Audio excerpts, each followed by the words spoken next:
நீ சூட்டும் பூவுக்காக நெடுங்கூந்தலாடுது. நீ வைக்கும் பொட்டுக்காக நடுநெத்தில் வாடுது. காத்தாடி ஒன்னத்தானே உயிர் நாடி தேடுது.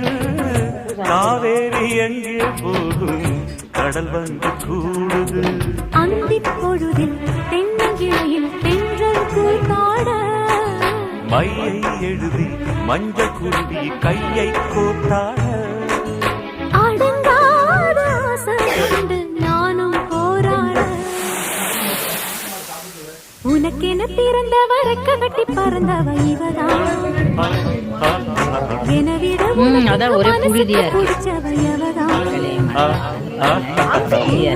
எல்லாம் இவதானே கூவி அழைச்சான். ஆசமாமன் இவன் தான் பாட்டு படிச்சான்.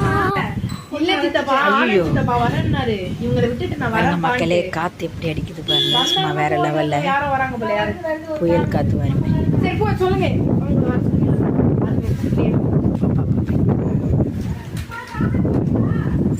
மக்களே இப்போதாங்க நம்ம சாமியெல்லாம் கும்பிட்டோம். அப்புறம் கோழி அடித்து குழம்பு வச்சுட்டு எல்லாம் கொஞ்சம் குடிச்சிட்டு மண்டபத்துக்கு போயிருக்காங்க மத்தியானம் சாப்பிட. நம்ம வீட்டு பக்கத்தில் தாங்க மண்டபம், சும்மா ஒரு காலவர் தான், வாக்கபிள் டிஸ்டன்ஸ். அதெல்லாம் முடிச்சிட்ட பிறகு நம்ம வந்து வீட்டிலையே ட்ரெஸ் பண்ணிவிட்டு நம்ம எல்லோரும் ரெடியாகி மண்டபத்துக்கு போக வேண்டியது தான். போயிட்டு அடுத்தடுத்து வீடியோ நான் உங்களுக்கு போட்டே இருக்கேன், பாருங்கள் மக்களே.